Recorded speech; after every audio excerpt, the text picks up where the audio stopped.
the double digit in reaching the level of 10 lakh crores for capital expenditure.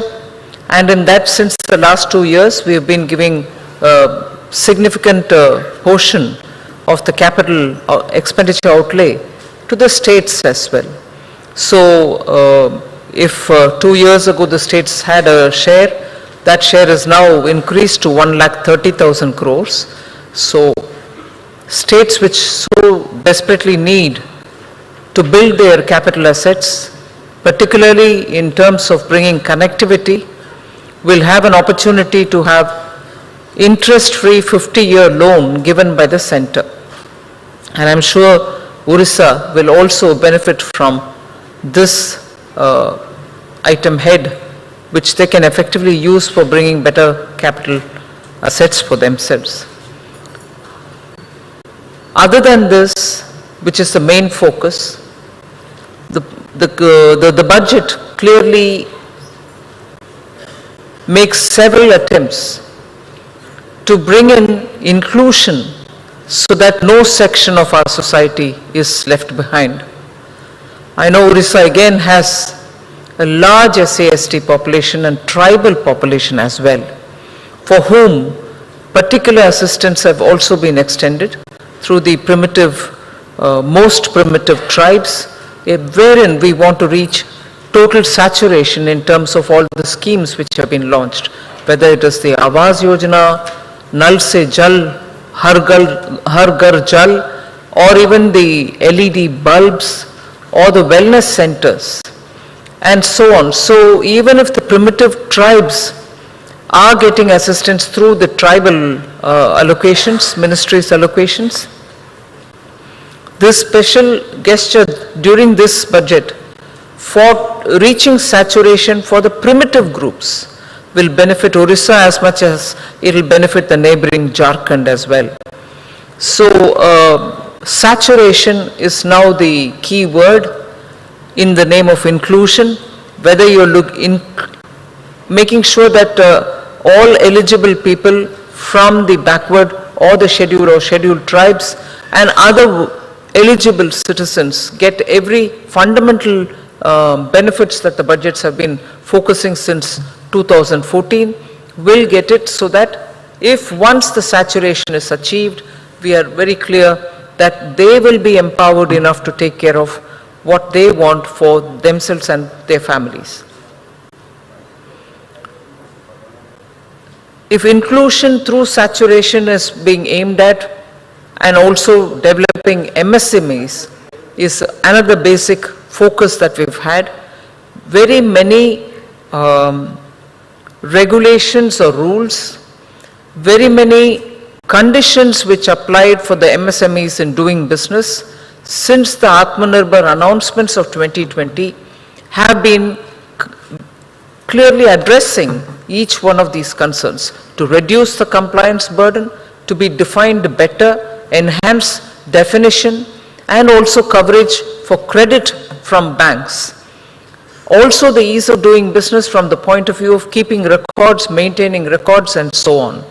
So MSMEs have definitely been the center of our developmental goals, and also making sure that MSMEs did get that good immunity, did get that coverage during the COVID period so that they don't go into liquidation.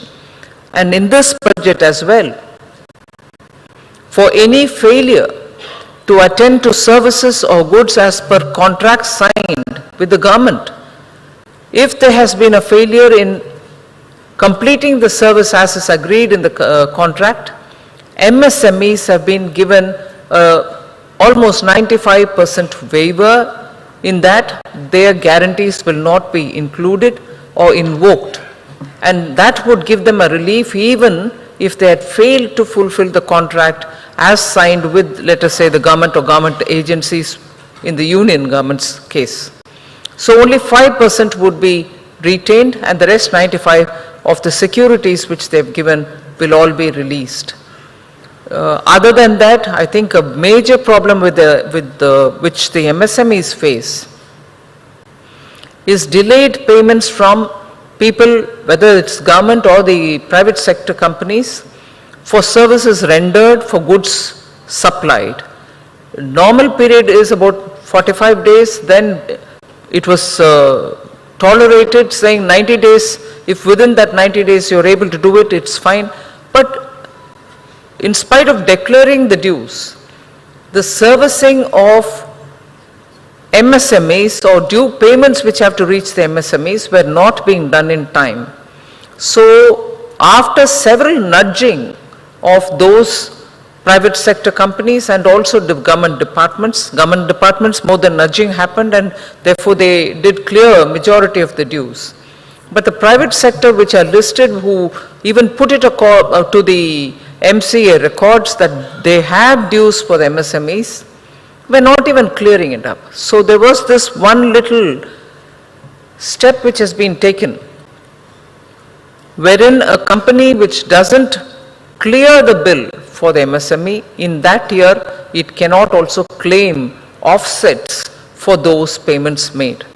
That I think would work as an effective way to tell the companies that you can't claim any offset just because you have put it in your record, but when you have not paid them, you are not even eligible for it any longer.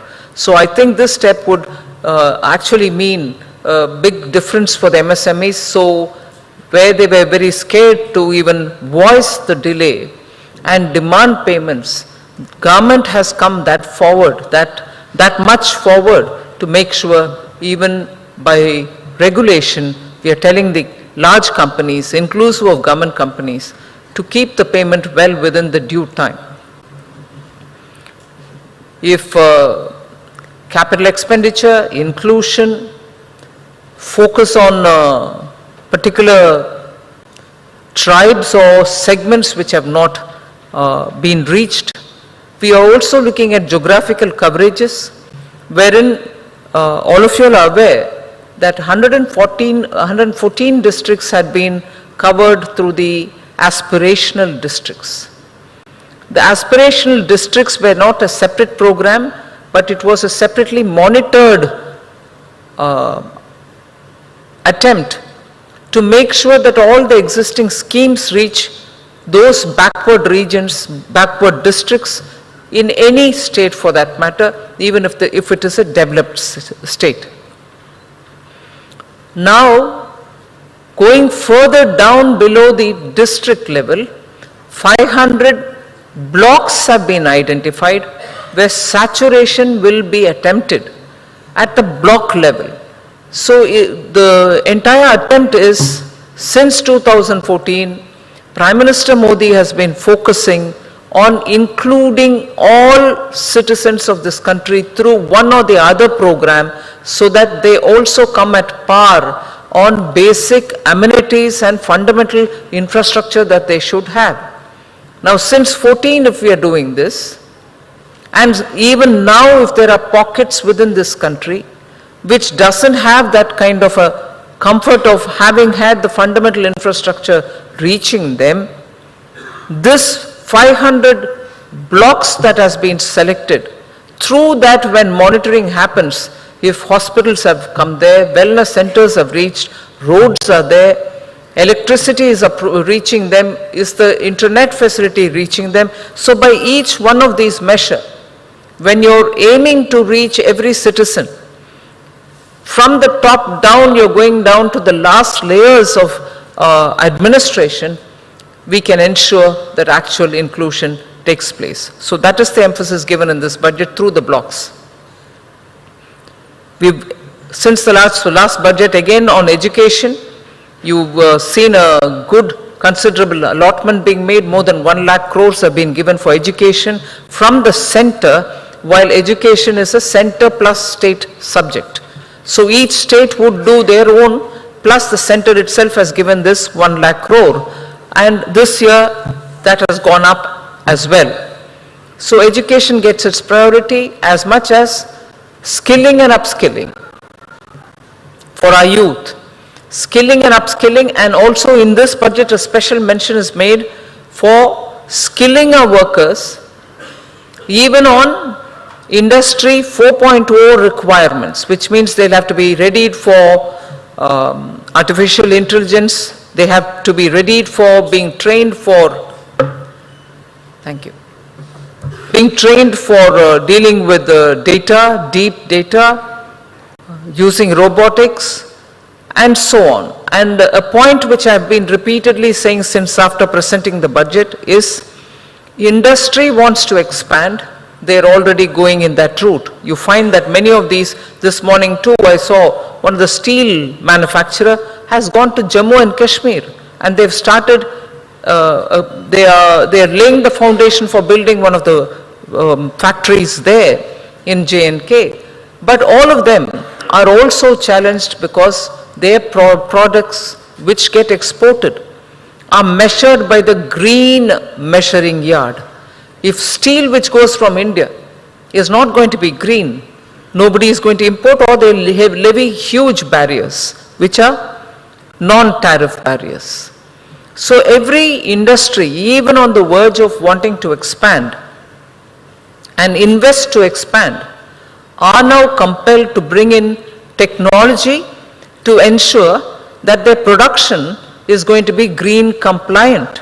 So the workforce that they will need is not going to be the regular workforce, but the regular plus workforce. And the regular plus means the worker should be good enough for the job that he is going in, but at the same time should have greater knowledge and technique to use so that the produce that they make is green compliant. So technology-driven investments for matching with the green expectations of the global market, for which you need workers who are going to be skilled for that.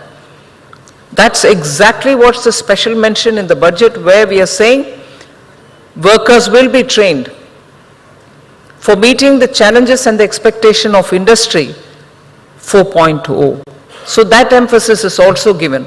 So when I'm saying this is the first budget for Amritkal, and this is the budget which is going to ready India's youth power, you're giving them all the skill sets which is required, not for today's India, but also for a future India. So whether it is your training, whether it's your awareness on green, whether it's your technology savviness, which you so require for nowadays, this budget addresses it all. And finally, there are enough investment and also allocations being made so that India's transition from fossil fuel to green energy is also being carefully attended to. So the incentives which have been given through the PLI for solar equipment manufacturing, also the money which has been put for laying the necessary infrastructure for even getting solar power which is being generated in Ladakh to the mainland, to the valleys, the plains, not the hills. That requires heavy investment. Is the power being produced there already? It is getting produced, it's on the verge of getting complete production capacity utilized, but we are readying with all the infrastructure that is required for evacuating that power from Ladakh. So is the green hydrogen mission, which was announced last year in the last budget. This budget also has its own due share. You find that green ammonia as being a big attractive proposition for a lot of investors to come. So government is ahead in this curve, where we are bringing in investments in time for infrastructure to be laid, so that when produced, these renewable sources of energy will find the pathway to reach all its users. There's some more to speak on that, but I'm sure it will come out through the interaction that all of us are going to have. Finally, of course, all this is being done with the due compliance of what we had given ourselves earlier in the fiscal prudence matter. The fiscal deficit is very much within the realm which was earlier predicted through a glide path which was given 2 years ago. We are fully compliant even in that. So you find that this budget is actually truly setting the pace for Amrit Kal in covering all the segments, at the same time making sure India's growth momentum is not lost. So I'll end there. Thank you for giving me this opportunity. I'm sure there'll be a lot more exchange during the question answers.